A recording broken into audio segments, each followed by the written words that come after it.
النهاردة هنعمل مع بعض بوتفور العيد بنفس شكل وطعم المحلات بالظبط، وهنقول كل الأسرار اللي تخليه يطلع مظبوط معاكي من أول مرة، وكمان بأشكال جميلة تفرح ولادك وضيوفك في العيد. بس قبل ما نبدأ ما ننساش نصلي على النبي عليه أفضل الصلاة والسلام، وما ننساش اللايك والاشتراك. في البداية هيكون معانا بولة هنحط فيها حوالي 200 جرام من السكر البودرة، يعني حوالي 4 معالق كبار هرميين، ولازم ننخلهم كويس جدا لأن ده بيفرق في هشاشة البوتفور.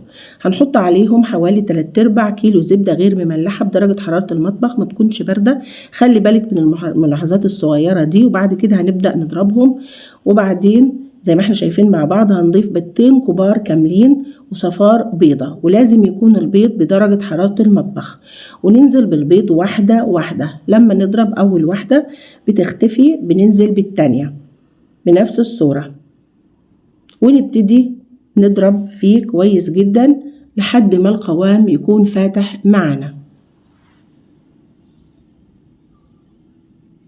زي ما احنا شايفين مع بعض. لازم نضربه كويس جدا على الأقل تلت ساعة لحد ما القوام يكون فاتح معانا بنفس الصورة وهش وكريمي زي ما احنا شايفين مع بعض. بعد كده هنجيب كيلو دقيق، لازم يكون دقيق خاص بالكحك والبسكوت، ونبتدي ننقص منه حوالي 6 معالق كبيرة هرمية، دي علشان لما نيجي نحط عجينة البوتفور في الكيس واحنا بنشكله ينزل معانا بسهولة. ونبتدي ننزل بالدقيق بس لازم ننخله كويس جدا. بعد كده هنقلبه بخفة بنفس الصورة زي ما احنا شايفين مع بعض، واللي وصل لحد كده ياريت ما ينساش يحط اللايك والاشتراك. بعد كده هنلم العجينة بصوابعنا زي ما احنا شايفين، بصوابعنا بأطراف صوابعنا، ما نعجنش.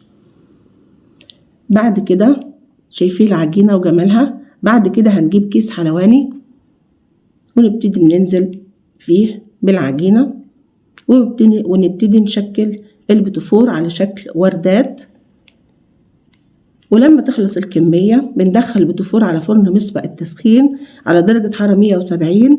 ما ندخلش البوتفور على فرن بارد علشان ما يفرش معانا، هياخد حوالي 20 دقيقة، يحمر من فوق ومن تحت، مش هنحتاج نشغل الشواية. بعد كده بعد ما يخرج ويبرد تماما بنبتدي نسيح شوكولاتة على حمام مية، وبعدين بنبتدي نشكله بنفس الصورة زي ما احنا شايفين مع بعض. عندك مكسرات، عندك جوز ناعم بنفس الصورة.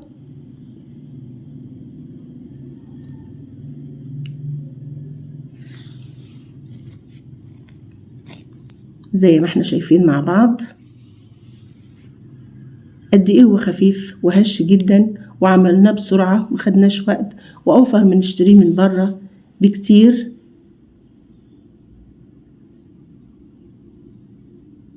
ونعمل أشكال مختلفة زي ما احنا حابين. وده شكله بعد ما خلص معانا.